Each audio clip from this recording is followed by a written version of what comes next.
back. WNST, Towson, Baltimore, and W10 games, hiring football coaches, playing soccer Final Fours. We've also got the Orioles headed off to the winter meetings and trying to find a manager around here in hockey and basketball. But all eyes on Kansas City.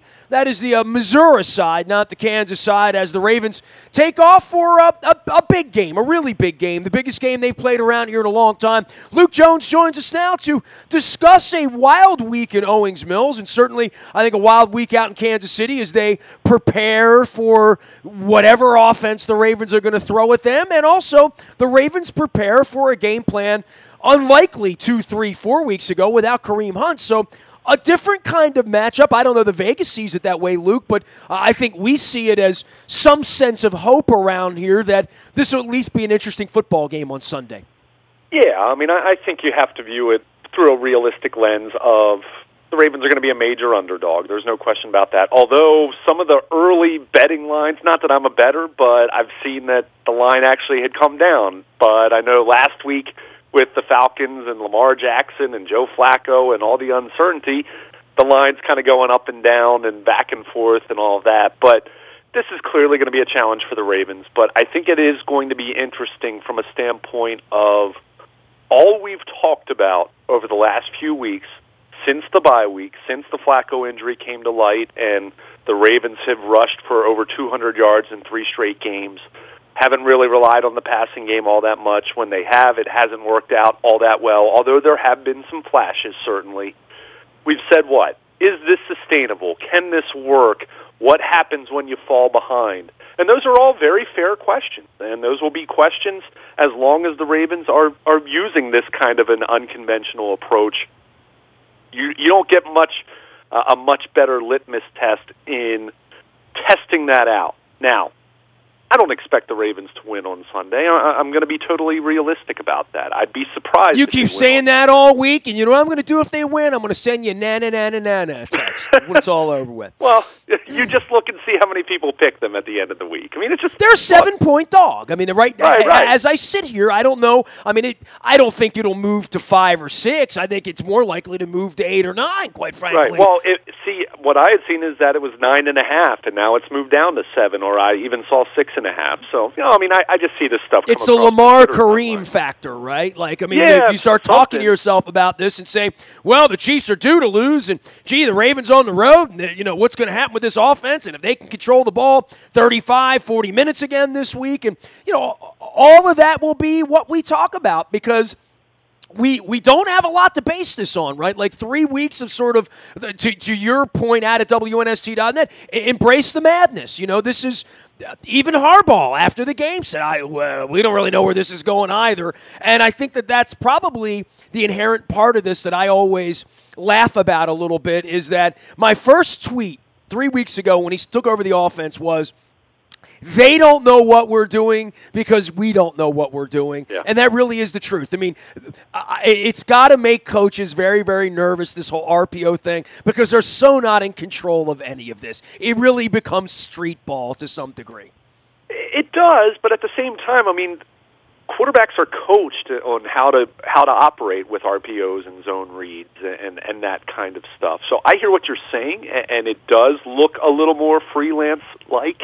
A little more improv-like, but... Well, it is improv, right, to the moment where the quarterback decides to hand it or take it or throw it, and it's all in his hand. I remember back in the day, Johnny U used to draw up his own plays, and, he didn't need no coordinator or nothing, and I heard that for years around here. Right. I'm not saying we don't need a coordinator and the blocking isn't way more sophisticated and way more like chess and checkers. I understand all of that, but that moment of truth happens and no one in the building, literally, including the coaches, know what's going to happen. And I know coaches don't like that. Coaches like reads and you make your first, second, and third and you throw the ball. And that's the way they've done it for 30 years, most of them, right?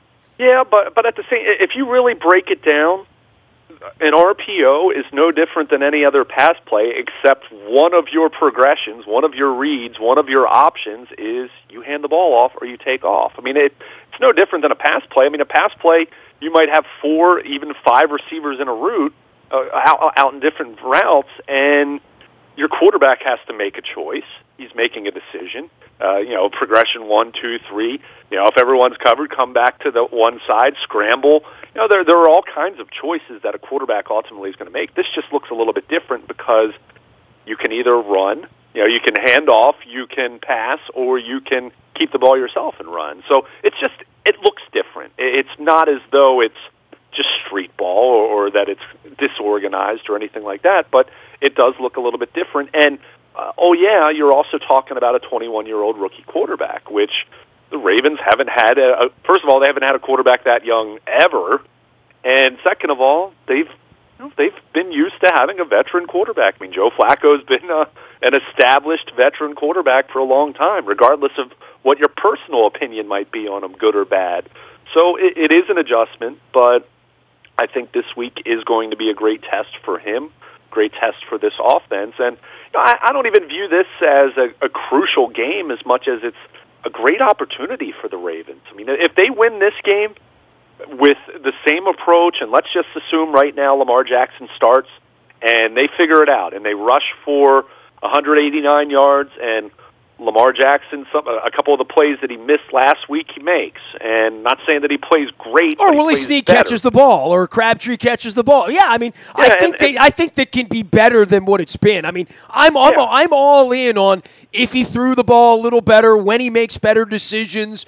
If he doesn't get hurt, I'm not a believer, right? That this can't work, but it is really weird and really difficult to watch and very hard to predict, and I think it's going to have weeks off. I think there's going to be weeks where, and you just hope this isn't the week that they turn the ball over 4 times and literally lose 52-10, because that's possible too if things go wrong, and there's a lot more that goes wrong in this because you have a young quarterback, because you're doing things unconventional, because he does throw across his body across the field and has no problem doing that, And I don't think you're going to coach that out of him. I think he's a gunslinger.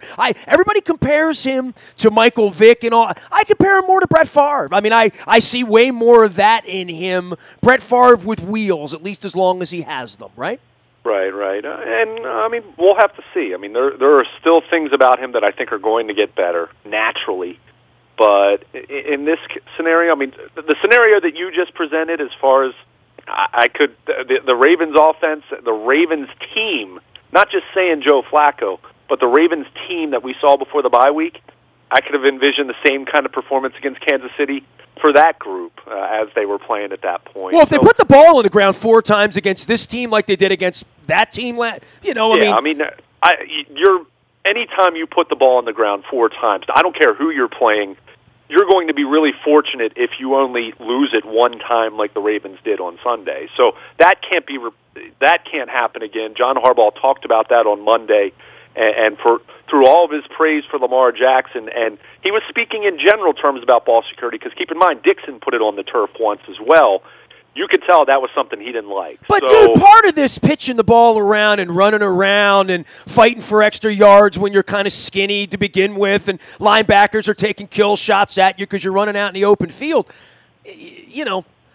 I will be shocked if this kid's going to run the ball 15, 20 times, hand it off another 15 or 20 times, and then throw it around 15 or 20 times. They're going to have that, if they're going to have 60 or 70 plays, the ball's going to wind up on the ground. The ball's going to wind up in the other guy's jersey, because this kid plays with that flair, and that's good, and it's cool, and it's fine, but it's not going to be mistake-free. There's nothing about this that's going to be conservative in a conservative kind of way.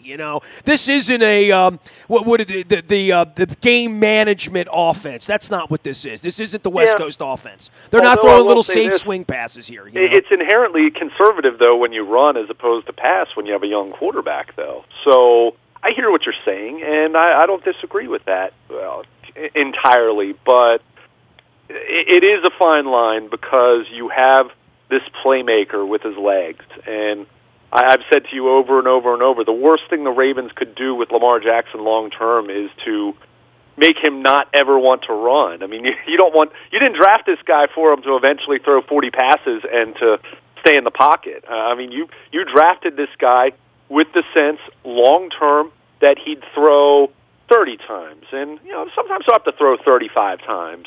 But you're always going to want him to run 12 to 15 times. Yeah, you're going to want him to run 8 to 10 times, and a little bit more than that if the situation presents itself and it's a big enough spot and a big enough game and a big enough drive. I mean, that's who he's going to be, and I think it's always a fine line, especially with a young player. It's one thing talking about someone as they get older, and I can think back to watching various NFL films clips of Brett Favre with Mike Holmgren on the sideline, and Brett Favre at that point was probably in his second or third season. We're talking mid-'90s here, and you could just tell Mike Holmgren would be so frustrated, but at the same time understanding that this is who his quarterback is, and that's going to be when you have a quarterback like Lamar Jackson, someone who is different. He's cut from a different cloth. Because he has the mobility that he does, because he is the dual threat that I think he will eventually become, whoever's going to be the head coach, whoever's going to be the offensive coordinator, at any point, whether we're talking about John Harbaugh or someone else next year or 2 years down the road, they're going to have to understand that and embrace that. And for as much as you want them to protect the ball, you don't want to coach the playmaker out of him, because that's what makes him special. And that's, it's really tough at times, and probably will end up losing you some games from time to time, but that same extraordinary, unconventional playmaking ability will also win you games over the course of his career. So, right now it's a great experiment what they're doing. It's not something that's sustainable with this kind of formula.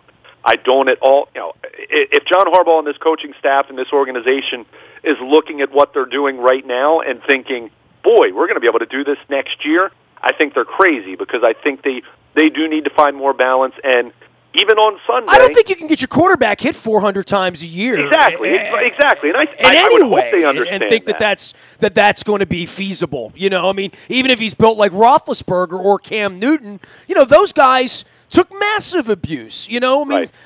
Steve McNair was a big guy who always had cracked ribs and punctured lungs and crazy. It's just it's too rough a game for that, and that's why I thought the night they drafted him, this feels very short-lived. All this, we have our quarterback of the future. There's a chance to me that Joe Flacco will still be throwing it 5 years from now, and Lamar Jackson will be on ice somewhere like RG3, because you just can't seek contact in this league like that and be sustained. I just don't believe it. And come back and laugh at me 5 years from now if Lamar Jackson's got 2 parades. But, we're talking about winning a Super Bowl here. We're not talking about winning a game or, winning a quarter of the season or, playing keep away from the Falcons for a couple of minutes on a week. We're talking about something over the next 5 or 10 years, that what have they done here and what are they committing to? All of that is on the table, and I know Steve Bisciotti's looking at that. I know Eric DeCosta's looking at that. But I know in the near short term, it sure is fun to talk about something so weird and so different that we don't even know what we're going to see. It's like Christmas morning every week, right? Sure. And the biggest thing I'd say to that, look, there's never a guarantee. Go back and look at a heck of a lot of first-round quarterbacks, even taken in the last 5 years, 6 years, who aren't in the league anymore or are a backup rotting on someone's bench. Why? Because they can't play. Because it's not an we saw Mark Sanchez come in. Yeah, right. Mark Sanchez going in Monday Night Football. You saw how that turned out. Nathan Peterman has started games in this league. Kaepernick has been blackballed, which I'm always going to bring that up because it will in the end be the disgrace of all disgraces for the NFL to let wife beaters into the league and women kickers into the league, and a guy who stands or kneels in this case against all of that violence. And it's mind-blowing to me, so it needs to be brought up, and I'll give it deserves more than the 15 seconds I'm going to give it. But all of that being said, Andrew Luck, look at that, right? Like where he is and the kind of talent he is and the otherworldly Super Bowl winning talent, he was almost snuffed out of the league over the last 2 years because staying healthy is the hardest thing to do. Sure, and that's also a good example that even Andrew Luck, who has more mobility than a lot of quarterbacks, but he's not Lamar Jackson, you can get hurt. So as much as you try to say, well, you don't want him running this much, you don't want him running this much, quarterbacks in the pocket get hurt too. Ask Joe Flacco. 2 of the last 4 years, he's suffered a really serious knee injury and now a hip injury that's kept him out for at least 3 games, and we'll see how much longer, and may have cost him his starting job ultimately. And by the way, he'll go down in history as the most durable Raven quarterback ever, right? I mean, he did 8 years without missing a game. And he also, part of that is also he held the job 5 times longer than any other Ravens quarterback. No. I mean, than anyone else. I mean, show me another quarterback this side of Brett Favre who started consecutive games for 8 years, and literally, we never really thought much about him. I mean, even when the hip was bad and purple in Indianapolis back in the beginning, he sort of downplayed it, even though we could see he couldn't walk. But he played, and that won't happen again. That's just, he had a freakish ability to stay healthy. Sure. Eli Manning's the same way with the Giants. I mean, that's kind of been why things have been so awkward for them. And he won 2 Super Bowls as opposed to 1. So it can be difficult when you're at the end of the road. But for as much as Joe Flacco has had durability, he's not a durable quarterback anymore. I mean, he's just not. Fair enough. He's missed a lot of time the last few years. It's not his fault. It happens. Everyone's durable until they're not anymore. I mean, that's really how this goes. I mean, maybe that explains me. That's why I kind of laugh as I watch more and more baseball over the course of my life. I mean, we always talk about these pitchers that are durable, and then we somehow wonder why they break down when they get into their 30s. It's like there's a lot of mileage on that arm. Dude's thrown 100,000 pitches in his life. Yeah. I mean, it's just you're durable until you're not anymore. So, and frankly, it's one of those things that isn't as predictive as we always think. And Brandon Carr is a great example of this. My goodness, the guy's been in the league 11 years and he's never missed a game. He started every game of his career. But that said, can you really predict that that's going to continue? I don't think so. I think at this point you kind of just feel like you're flipping a coin every time he goes out there. I mean, it's a credit to all the work that these guys do. And believe me, these guys that are durable, it isn't just that they're blessed. They work really hard to try to stay healthy. So, I mean, that's going to be something that Lamar Jackson or any young player will deal with. But, getting back to him, I mean, I think Sunday is a great test for what the Ravens are doing.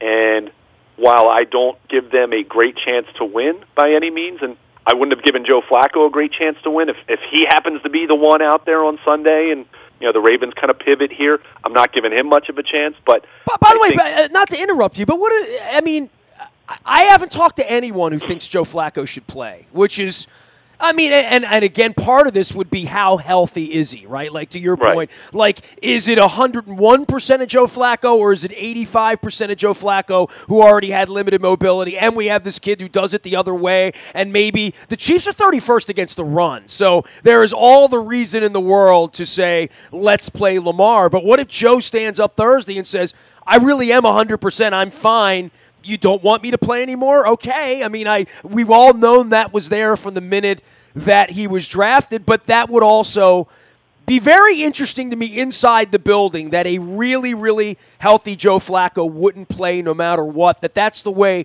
Harbaugh would feel about it and Marty would feel about it. And there's so much made about how the team has been energized and the offensive linemen. I'll tell you this, the wide receivers know they're not getting the ball. I mean, there's that much of that going on for sure. And if there's disharmony anywhere, Michael Crabtree might be in the middle of it based on what I've seen from his act over the last 6 months. He seems to me to be a guy that probably doesn't like not getting the ball. That is also a dynamic of this that can't be understated in a real race for a ring, because Marshall Yanda has an opinion on this.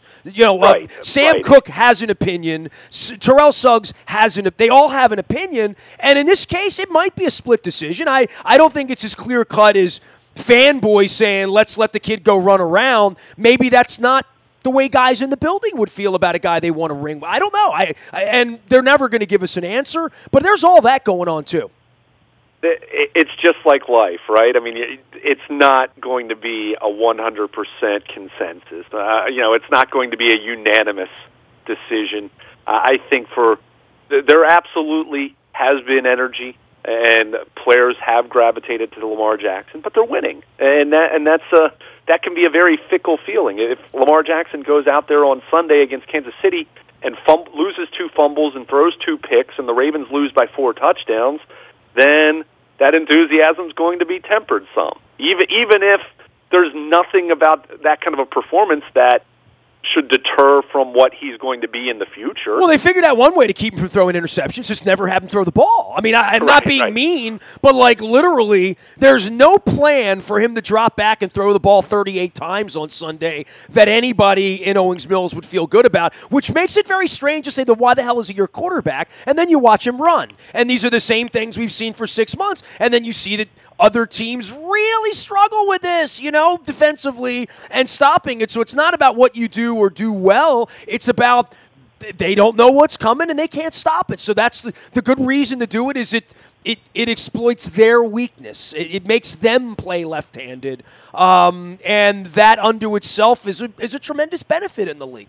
Right. But I think it's not just what he brings, it's also what he impacts. And I think you look at where the Ravens have been over these last 3 weeks, and they've run the ball for over 200 yards 3 straight times. They've dominated time of possession.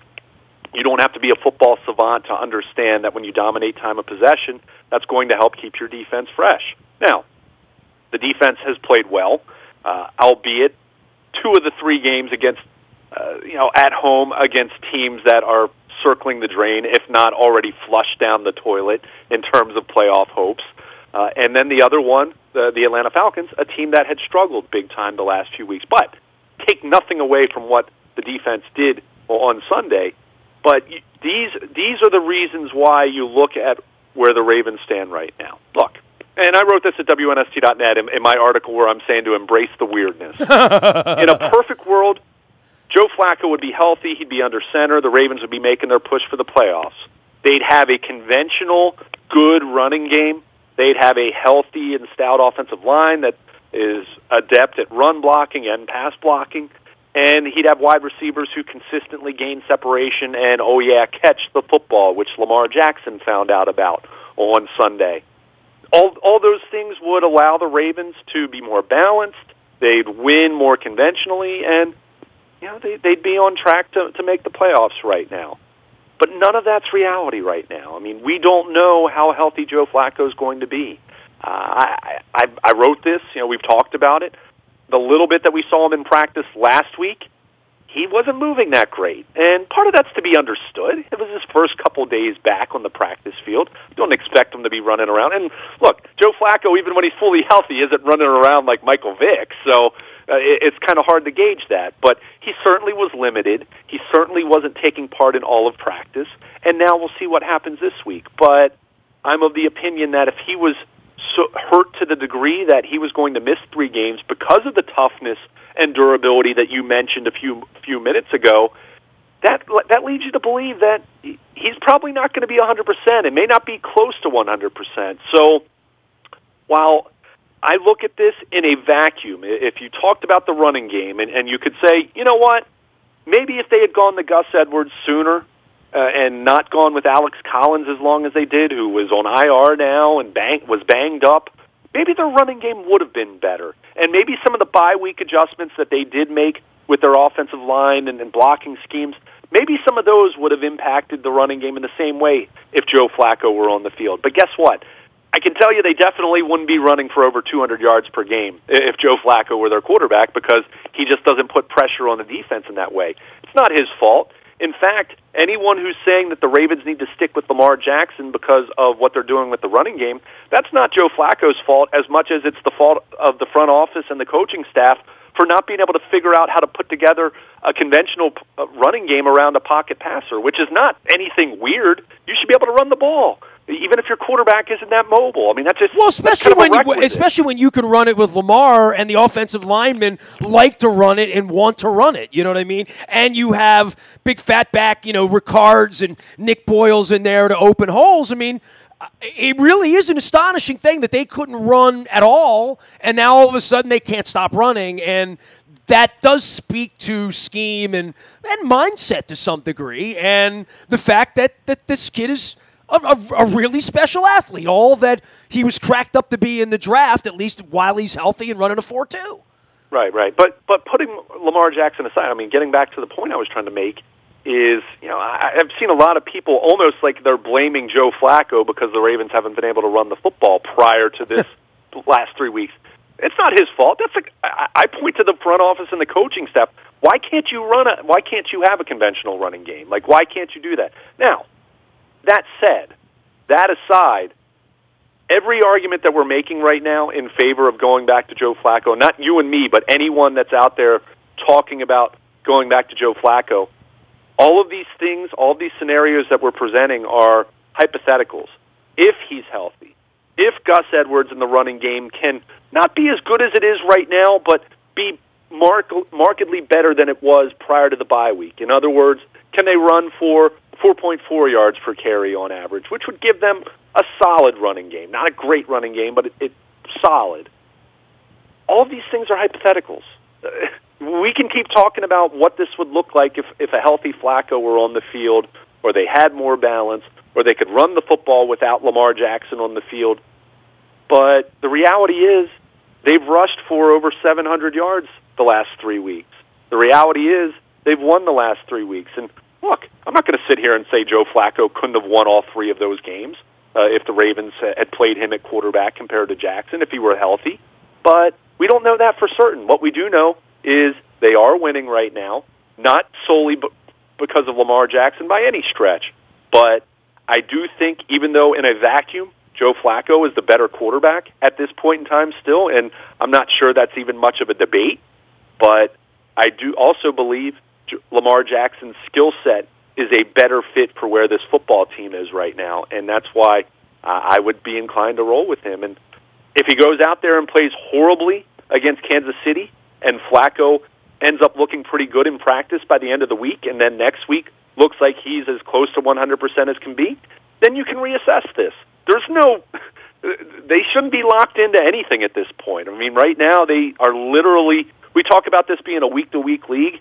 The Ravens should literally be a week-to-week team right now in terms of every decision that they're making, because you just don't know what's going to happen. In what I wrote at WNST.net talking about embracing the weirdness, the question I get over and over from fans, and it's a good one, with this style of play, what happens if you need to play catch-up?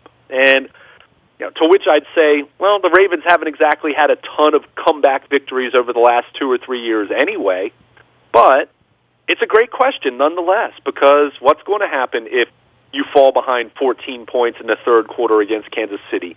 How long can you really stick with running the football, or at what point do you have to say, we need to take our chances and try to throw it? And assuming Flacco isn't going to be active, and we don't know that, he hasn't been cleared to play in games yet, but he's practicing, and we'll see how this week goes in that regard.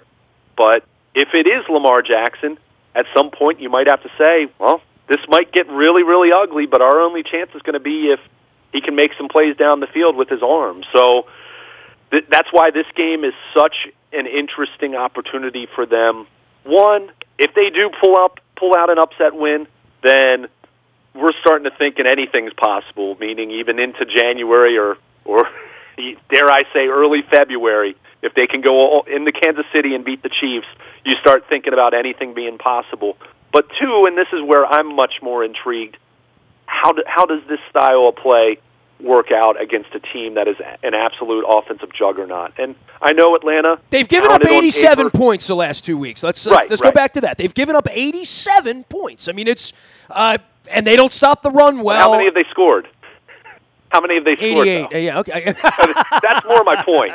And look, that's not. I think the Ravens are going to be able to. I don't think the Ravens are going to be shut out or anything like that. But I'm just fascinated to see how this approach does against an offense that is not firing on all cylinders now because of Kareem Hunt. By the way, it was 94. 94 is the answer. They've scored 94 points the last 2 weeks. Right. So I'm fascinated to see how this approach, because you can talk all you want about extending drives and running the ball and controlling the clock and keeping Patrick Mahomes off the field, but what does that also mean? you're giving yourself fewer possessions. So what do you need to do? You can't have the mistakes that they've had when they've gotten into the 30-yard line, when they've gotten into the red zone. You can't have Lamar Jackson taking a 4-yard loss as opposed to throwing the ball away. You can't have a false start penalty. You can't have a hold. You need to convert those opportunities not into Justin Tucker field goals. You're going to have to figure out a way how to score touchdowns. And even what they did in Atlanta, even with running the ball and controlling the clock, they kicked 4 field goals. That's not going to fly against the Chiefs. I am very confident in saying that. And if I'm wrong, I'm wrong. You know, it wouldn't be the first time. But I feel very confident in saying if the Ravens want to have any shot whatsoever of beating the Chiefs, they need to be way better inside the red zone, way better inside the scoring zone, let's call it, inside the 30, because settling for field goals against the Kansas City Chiefs, that's a formula for, you're going to lose by 14 or 17 points. If you can be really efficient in that area of the field and more efficient than they've been the last 3 weeks, then maybe your defense can generate enough stops coupled with you scoring an extra touchdown or two than you have been that have been field goals the last couple weeks. Then you have a puncher's chance. So, well, they also have a little turmoil. They have a little issue with their offense. They took their running back away, but figuring out who covers 87 is going to be the issue all week long because if you figure that out, they're going to have a much harder time beating you. You better make sure 87's not the guy that ends the game with 13 catches for 154 yards and, converts 6 first downs on third down and, has 2 touchdowns at the end of the day because that has always been the backbreaker. The special player who catches the ball on the other team, we've always had a hard time with that. No question. And when you're talking specifically 87, Travis Kelce, we've seen the Ravens have issues with tight ends. I mean, even Austin Hooper on Sunday didn't put up monster numbers, but Tyler Eifert's only played 5 games in the league in the last 5 years. They're all against us, and he beats us every week, right? Literally. Right. But, Travis Kelce is a nightmare to deal with. And, Tyreek Hill's talented. You see about Watkins' status. Certainly, even though I think Spencer Ware is very capable, he's not Kareem Hunt. So that's going to be a difference for them. But how you figure out Travis Kelce is going to be such a big key. And I'll say this, Nestor. I'm not so sure you don't put one of your outside corners on him and travel with him, whether it's Jimmy Smith, whether it's Marlon Humphrey. And I go back to, and this was years ago when Aqib Talib was with New England.